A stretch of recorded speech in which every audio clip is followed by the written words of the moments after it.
गुलहड़ के पौधे को एक बार में फूलों से भर देगी ये चीज़, तो वीडियो में जानेंगे ये है क्या और प्रयोग कैसे करेंगे। दोस्तों, अगर आपके हिबिस्कस के पौधे पे फूल नहीं आ रहे हैं, फूलों का साइज छोटा हो गया है या पौधा ग्रोथ नहीं कर रहा है, पत्तियां पीली पड़ रही हैं, पौधा आप चाहे देसी हो, ज़मीन में लगा हो या गमले में लगा हो, किसी भी तरह के हिबिस्कस के पौधे को जो मैं चीज़ बताने वाला हूँ वो दोबारा से ग्रोथ पे ला देगी और पौधा हर मौसम में भरपूर फूल देगा और अच्छे तरीके से ग्रोथ करेगा। लेकिन सबसे पहले आज की वीडियो का विचार है कि दोस्तों, हम परिवार के लिए कमाते हैं, लेकिन कमाते कमाते हम इतने व्यस्त हो जाते हैं कि हमें ये ध्यान नहीं रहता है कि हमारा परिवार कहाँ है, हमारे परिवार के सदस्य किस तरीके से हैं। हम सिर्फ पैसे कमाने में लगे रहते हैं और एक दिन जिस परिवार के लिए हम पैसे कमाते हैं वो परिवार हमसे दूर हो जाता है। तो बस आपसे एक निवेदन है, पैसे कमाइए, काम कीजिए, लेकिन परिवार के सदस्यों को उतना प्रेम दीजिए कि आपका परिवार एक प्यारा परिवार बना रहे। इस वीडियो में जिस चीज़ का प्रयोग करने की हम आपको सलाह दे रहे हैं गुलहड़ पर, उसे यूज करने का सर्वोत्तम समय होता है अगस्त से लेकर फरवरी का महीना, यानी कि जब तापमान 20 डिग्री या 20 डिग्री से नीचे रहता है, उस समय ये चीज़ आप अपने गुलहड़ के पौधे में यूज़ कर सकते हैं।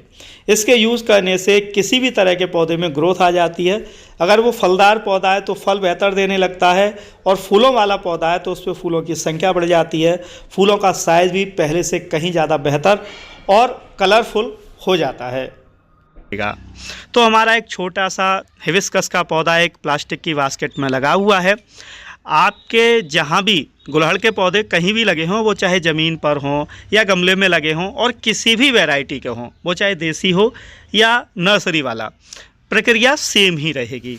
सबसे पहले आपको ये कहना है कि जिस गमले में पौधा लगा है उसमें जितने भी वीड्स यानी कि घास फूस खरपतवार है, उसको आपको जड़ समेत निकाल के बाहर फेंक देना है।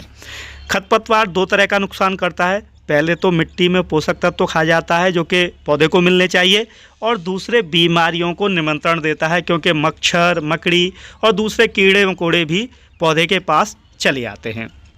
आपने घास निकाल दी, उसके बाद एक छुरी लेनी है, पतला सा कोई टूल, और उसकी सहायता से एक गहरी गुड़ाई करनी है। गहरी से मतलब है कम से कम 2-2.5 इंच गहरी मिट्टी आपको अच्छे तरीके से काटनी है। और छुरी हम इसलिए प्रयोग कराते हैं कि जो रूट्स हैं वो आसानी से कट जाएं, तो उसी तरीके से आपको इसकी मिट्टी की गुड़ाई करनी है गहरी, और इसके बाद आप इसे छोड़ देंगे 2 से 3 घंटे की धूप के लिए। अगर धूप निकल रही है तो बेहतर है, धूप नहीं निकल रही है तब भी उसमें हवा लग जाने दीजिए, जिससे आपके पौधे की जो मिट्टी है वो भुरभुरी हो जाए, ड्राई हो जाए। तो ये पहली प्रक्रिया का पहला चरण है और ये पूरा हो गया है। और अब जो हमने शुरू में आपको चीज़ दिखाई थी उसको बताने का समय आ गया है। आपको 200 से 300 ग्राम पुरानी फुली डिकम्पोस्ट गोबर खाद यानी कि कावडंक मैन्यूर लेनी है।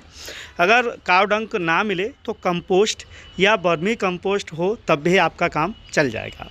यहाँ ध्यान रखिए, ये पुरानी और फुली डिकम्पोस्ट होनी चाहिए।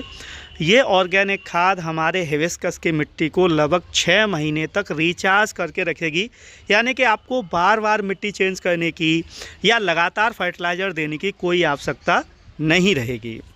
दूसरी चीज़ जो हमें इसमें मिक्स करेंगे वो है DAP फर्टिलाइज़र। यह एक रासायनिक फर्टिलाइज़र है जो कि आपको बाज़ार में खाद बीज वाली शॉप पे बड़ी ईजिली मिल जाएगा या आप ऑनलाइन मंगा सकते हैं। ये हमें 2 चम्मच चाहिए। इसमें से 50% जो DAP फर्टिलाइज़र है हम उसे अपने गोबर खाद वाले फर्टिलाइज़र में डालेंगे और उसे मिक्स कर लेंगे, यानी कि हमने अपने ऑर्गेनिक फर्टिलाइज़र को रासायनिक फर्टिलाइज़र में मिला के और ज़्यादा पावरफुल कर लिया है, यानी कि अब ये तुरंत असर देगा। बाकी का जो बचा हुआ DAP है हम उसे 2 से 2.5 लीटर पानी में जो है मिक्स कर लेंगे, क्योंकि यह पानी भी हम अभी काम में लेंगे। अब हम क्या करेंगे कि जो हमारा हिबिस्कस धूप में रखा था उसकी मिट्टी भुरभुरी हो गई है, और जो हमने खाद तैयार किया है उस खाद को अपने हिबिस्कस के गमले में इस तरीके से पूरी खाद 200 से 300 जो ग्राम गोबर खाद है उसे पूरी खाद हम अपने गमले में दे देंगे। और ध्यान रखेंगे वो खाद है वो ऊपर ही देनी है, मिट्टी के अंदर नहीं ले जानी है। ये इस प्रक्रिया का सीक्रेट है। पूरी खाद हम गमले में डाल देंगे और इसके बाद जो हमने DAP मिलाकर पानी तैयार किया था उस पानी से इस पौधे की सिंचाई करेंगे अच्छे तरीके से और अब इसे धूप में छोड़ देंगे।